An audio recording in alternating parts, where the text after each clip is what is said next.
Hey everybody, Doomwake here, and welcome to another episode of Watching the Meta, the weekly series where we take a look at the Magic Online results, sometimes some paper results if those are available to us, and we take a look and see what everybody's playing. Look at the metagame, see if there's any trends we can identify, and towards the very end, after we look at the overall metagame, we take a look and see if we can find some spice throughout the weekend. Now, I will say, a lot of people were asking about last week's episode, and I heard your comments and I saw them. The reason we did not do an episode last week was it was kind of in this in-between period where we already had the ban list, but the data from last weekend was still with the modern ban list, so there was still a lot of breach there, so felt like the modern data was kind of irrelevant. And then both Standard and Pioneer are kind of in this waiting period until we get Tarkir on Magic Online. Now, I will say, for this week, Pioneer and Standard still a little stale, and let's really hope that Tarkir can shake things up. So the focus and kind of the bulk of this episode is going to be in the second half with Modern. We're going to kind of breeze through Pioneer and Standard. There is a couple of interesting things that I wanted to show you, but we don't have as much as we usually do. And we're going to start with Pioneer, and you can kind of see why we may not have as many interesting things as we usually do. Pioneer is being infested by these pesky little mice. And the funniest thing to me about how much mice is completely dominating the format right now is how similar the deck is to Standard. If you take a look at one of the Pioneer mice deck lists, I'm pretty sure between 50 to 52 of the cards that are in the Pioneer deck are legal in Standard. Really, the only difference comes with 4 Kumano Faces Kakazan, sometimes a couple of Bone Crushers, and then some utility lands like Den of the Bugbear and Mutavault. But for the most part, this is just a Standard deck, and it is completely destroying the meta. 31%.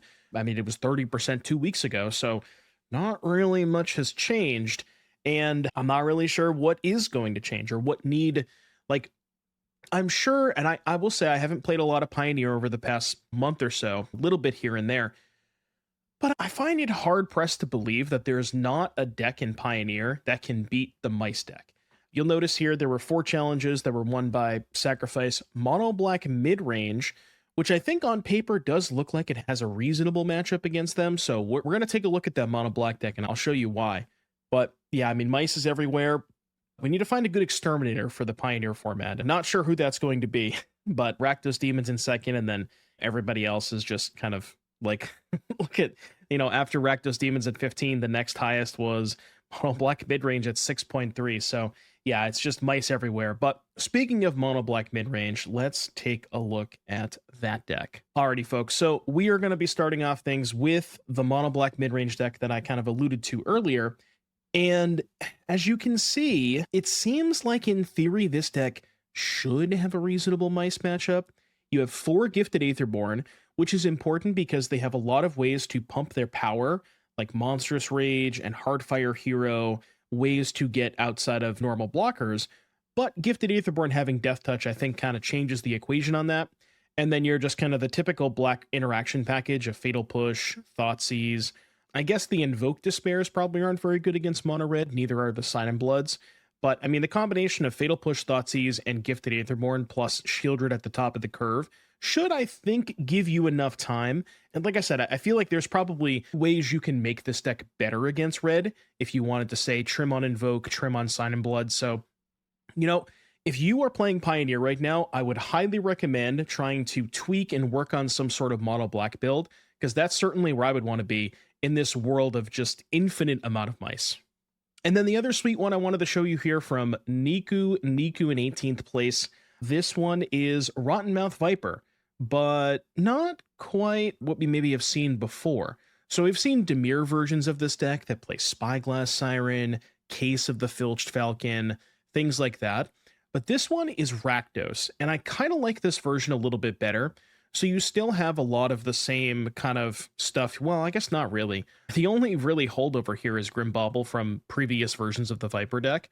But we're playing with a slightly higher curve here with Bloodghast, because we can not only discard it to Fable and Fear of Missing Out, but also sack it to Viper. Blood Tithe Harvester, which is kind of cool because it's just a good generic mid-range card, but is 2 permanents for Viper. And then 4 copies of Enduring Courage to give the Viper haste. And I think that's really cool, specifically utilizing this as a way to give haste, because even if they kill the Enduring Courage, you just get it back, and then you can even sacrifice the Courage to the Viper. The trigger from Courage will happen, it'll come back, and then the Viper will come into play and get haste. So really well-designed deck. And I mean, it's Rakdos, it's got Fable the Marebreaker, Fatal Push, and Thoughtseize, but certainly a different take on Rakdos than we're used to. And then before we get into Modern, we're going to take a very, very quick look at Standard. And when I say very quick, I mean very quick. Tarkir, please save us! 21% Pixie, 21% Mono Red. I mean, that's almost half the format. 13 Dimir, 6 Golgari, 5 Domain, 7.8 Dimir Bounce.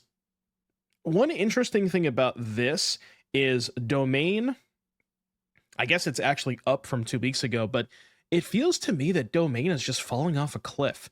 After winning the Pro Tour, it does seem like people have certainly adjusted their main decks and sideboards to be able to fight the Domain menace, and that kind of makes sense, right? Domain, I think compared to Pixie and Mono Red, Domain is a lot easier to attack.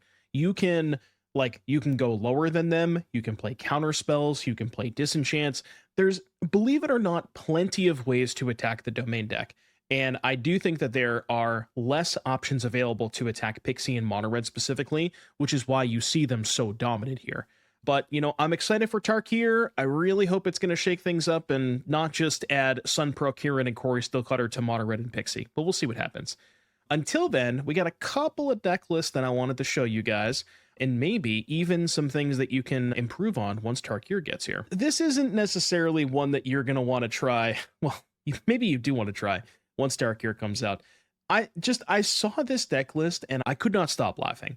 So basically, this is user GigaChad Sigma Male, who we have seen on this segment before, in 4th place, so top 8 of the challenge, with Blue-White Control. But if you'll notice, there's some interesting things about this deck list that maybe tell you the metagame is not as healthy as people are assuming it is. So we have main deck, Phyrexian Vindicator, which is a house against Mono Red, because if they would try to deal damage to it, they have to sacrifice that many permanents. 4 Authority of the Consuls, 4 Change the Equation, 4 Split Up, and that's not all, 3 copies of main deck Flash Freeze. If this deck list, and I don't know if it's a troll, I don't know if this is like something that you should actually be doing in this format, but if this deck list is any indication of the format we're playing, flourishing, by the way, that's all I'll say. On a higher note, let's take a look at Jiggiest J in 13th place. Now, this one, I saw this deck and I labeled it as Grixis Monument because when I was looking at the cards, like Fear of Infinity, Fear of Missing Out, all Artist Talent, I just kind of assumed there was monuments. And when I went to Control F to try and find this deck, I searched for Monument and it said no results. And I was like, wait, what? So interesting that there's no monuments here, but basically kind of utilizing Artist Talent as a card engine. So you can discard Fear of Infinity to the Artist Talent when you play an enchantment. So for example, if you have Talent in play and you cast, say, a Storm Chasers, you can discard the Fear of Infinity to the Artist Talent trigger, and then the Storm Chasers talent will come into play, returning the Infinity back to your hand. So you can get a lot of value there. Same thing with stuff like Fear of Missing Out. And then I guess instead of the Monument to Endurances, we're just playing some Makos to take advantage of discarding extra cards, as well as the Props Eidetic Memory as a way to pay you off for drawing a bunch of extra cards, which you do off of Artist Talent. So personally, I would probably include some copies of Monument in this deck, maybe over the main deck Brotherhood's End and the Teferi Temporal Pilgrim. Maybe consider doing something like that. But overall, a pretty cool take on the kind of like bounce, discard sort of archetype with profs, and one that's maybe worth spending some time on. And now the reason you're all here, let's take a look at Modern post-Breach. So 2 weeks ago, you take a look at the metagame, 9.9% grinding Breach. This wasn't, again, remember that 2 weeks ago was not the last week of Breach, so I don't know the numbers from last week. But basically, if you kind of look at it from the perspective of comparing it from 2 weeks ago, The pie chart looks eerily similar if you replace Breach and add those numbers to Boros, right? Orzhov Blink took a little bit of a downtick, Storm about the same, Eldrazi very, very small uptick, Azorius Control about the same, Amulet Titan about the same, pretty big uptick in Dimir Murktide, which is a little surprising because I would think that Dimir Murktide having as many counterspells as it did had one of the better Breach matchups, but now it's interesting to see that with Boros picking up in popularity, Dimir also picking up in popularity alongside them, because Boros has historically been a terrible matchup for Dimir. So interesting to see that dynamic play out. Belcher, a full 2%, which is almost doubled. Not surprised to see that. Energy typically has a pretty bad Belcher matchup, so be on the lookout for Belcher. Samwise combo is a little interesting to me because, again, Boros is pretty efficient in having a whole bunch of kill spells, can really pick apart those specific combo pieces. So I don't know if I would necessarily... I don't think Samwise is a safe bet for upcoming RCQs. Basically, looking at this metagame, I am salivating to play Gruul Eldrazi because you have sort of a buy against Boros, which is 20% of the field. That matchup is extremely easy. I do think that the Eldrazi deck is pretty good against Blink. Storm is rough, but you can sideboard a whole bunch for that. And then Control is pretty good. Amulet Titan, a little rough, but you can have well, I say a little rough, it's really rough. But you get the point. I think Eldrazi, if I'm looking at this metagame and I'm trying to figure out where do I want to be for RCQ season, I would 100% be playing Eldrazi. And I got some RCQs coming up. Maybe that'll be the first deck. So we are going to show you a little bit more than we usually do in this particular segment, just because we had less for the previous two formats. The Nectar is the first one that I want to show you guys in 26th place. And a lot of people are asking, now that Breach is banned, what is the best Mox Opal deck? And I have, I think, 3 or 4 Mox Opal decks that we're going to show you guys today. So pick and choose whichever one you like. I'll tell you my personal favorite after. So we're going to start with Affinity. So this is a very, very interesting take on Affinity, where it is really, really all in on Urza's Saga. So we're playing a 3 expedition map to go help find the sagas. We're utilizing the Enigma Jewel to give us ways to discount mana on the Urza Saga. And just in case we ran out of Urza Sagas, we also can expedition map for Echoing Deeps to copy the saga in the graveyard. And you'll notice that because we're so all in on Urza Saga, we have a significantly lower threat density. Only 2 Kappa Cannoneers. No Thought Monitors, no Urzas, none of that stuff. We still have Emrys, and we have 1 Tameshi as well, which is kind of interesting to pair with some of these like Expedition Map and stuff like that. There is a couple of Glass Caskets, some Portable Holes, and then some weird one-ofs like a Candy Trail to go cycle your Urza Saga off of. But again, if you're leaning this hard on Saga, you do kind of need to play some more ones to be able to go fetch. But interesting take on Affinity. I can't say that I would necessarily want to be shaving on Kappa because it's just the best card in so many matchups. But, definitely an interesting take, and you better hope you dodge those Blood Moons. The man, the myth himself, the legend, Aspiring Spike in 30th place. I know he has been spending a lot of time on Kethis, so I probably can't do this deck justice, so I'd recommend going to check out some of his Kethis content, because I'm sure he has some up already. But Kethis is definitely one of the decks that people were gravitating towards. It is another combo deck that can utilize Emry plus Mox Opal plus Malevolent Rumble and Tamiyo, and that kind of core of cards is so unbelievably powerful. I don't really have a ton to say, because essentially what you're doing is you're trying to fill up your graveyard, you're utilizing Kethis to replay Jace the Perfected Mind, to mill yourself, to keep going with Kethis, eventually milling them with the Jace. You do have a ton of ways to gain card advantage, like Basim, you have Tamiyo, you have Rumble, so a lot of ways to generate card advantage. I just worry that this deck doesn't have a good enough plan B and is extremely weak to graveyard hate. I almost wonder if maybe this is a deck that wants to sideboard Kappa Cannoneer just as an additional win condition. You don't have as many artifacts as Affinity, but you still have Tamiyo, the Zeros, and things like that. So I would be a little worried that it's weak to graveyard hate, but it is certainly a powerful combo deck. So this might look like Affinity, but I promise you it's quite a bit different. So we still have the same core of Emery, Tameo, Mox Opal, and Mox Amber to a lesser extent. This time we're playing Urza Lord High Artificer as not only an additional threat, but also a combo piece, because this version is playing Thopter Foundry and Sword of the Meek. So once you've assembled Thopter and Sword, if you have an Urza in play, you can flip your entire deck, gain infinite life. You can do whatever you want. You can go to 7-Eleven, buy a Mountain Dew, doesn't matter. And that is kind of the idea. Now, what I like about this is you have Malevolent Rumble to help set up the combo, but also find you your fair pieces, right? Rumble finds Urza Saga, and even in a game that's not about the combo. Even just finding an Urza, pretty good. The games not always are going to be about you setting up Thopter plus Sword, so being able to find additional threats, that's nice. Only one Kappa, but sort of makes sense because you have Urzas and you have the Thopter Sword plan as well. And yeah, that's pretty much it. Oh, stock up too. How did I forget the stock ups? Just another card that is phenomenal in combo decks, and I almost wonder if maybe Spike didn't have any stock up in the Kethis deck. I almost wonder if the Kethis deck also wants stock up.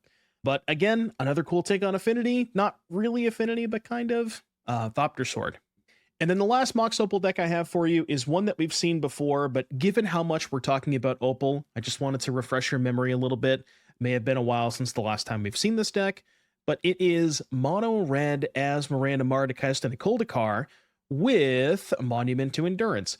And I played against this deck in the challenge on Friday, I think. Well, I played 2 challenges this past weekend, and I got destroyed by this deck. It looked really good. The combination of Marauding Mako with the Underworld Cookbook, all these ways to discard, like Inti, and you're an Urza Saga deck, you have looting, just everything about this deck just speaks to me. I love decks like this. Of the 4 Opal decks, I would probably lean more towards the Thopter Sword version, believe it or not. Just wanted to give you guys my take on the Opal decks. But, I don't think we found the best Opal deck yet. All right, I got 2 more left for you before I let you guys go today. The first one here from Knight of Circe in 17th place. This is Demir Oculus, but not your grandmother's Oculus. This is Demir Perstoculus. And what I really like about this list is specifically Persist on Abhorrent Oculus is not that bad. Even a 4/4 Oculus that makes a 2/2 every turn is still a pretty big threat. And you have this sort of backup plan of just persisting Archon of Cruelty, because that's pretty good. The Hedron crabs are kind of funny. Because we're not splashing black for Faithless Looting, we're splashing white. There's a Shadowy Backstreet and a Godless Shrine. 2 Priest of Fellrights, and then I'm guessing probably white sideboard cards. Oh, a Ketramos, I missed that.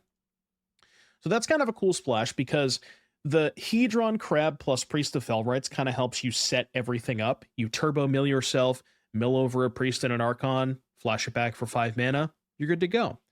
And maybe we go plan C and mill them out. Probably not going to happen. Psychic Frog is both a good discard outlet for Oculus to unearth it or persist it, but also Archon to persist it. And yeah, last but not least, the 4 persist and the 4 unearth with 6 discard spells. Really clean list. Love the way it looks. Again, maybe a little weak to graveyard hate, but if you can dodge it, it's not bad. And we are going to end things off with Smallpox. I don't quite know what to call this deck. Initially, I thought this was a Birthing Ritual deck, but there's actually no rituals, which I'm a little surprised by. But you have Malevolent Rumble to set up the graveyard. You have Chthonian Nightmare to get back, Nightmare plus Grist is a ridiculous loop and a ridiculous engine that just gives you a ton of value. Even if they kill the Grist, you just get it back with Nightmare. And then you have Stitcher Supplier to set up the graveyard as well, Bowmasters, and then 4 Eternal Witness, which is kind of a sick thing, again, with Nightmare, where you can start looping Witness plus Nightmare plus Smallpox. It just allows you to do so much, because you can Smallpox, sack the Witness, play the Nightmare, sack something else, get back the Witness, Witness back the Smallpox, cast it again, so on and so forth. And it really gives you a way to just blow up all of your opponent's lands, which pretty good against Eldrazi. So an interesting take on kind of it's like ritualless ritual, I guess you would call this, but cool take from Walshy for life, and that's going to wrap up Modern. And that, my friends, is going to wrap up another week of Watching the Meta. Cannot wait for next week because we are going to be delving really deep into Standard. That'll be the primary focus of next week's episode because it's going to be the first week of Tarkir on Magic Online. So I can't wait to see you next week. If you enjoyed the video, consider liking, subscribing to the channel. It would really, really help out. And I'll see you guys next week. Adios.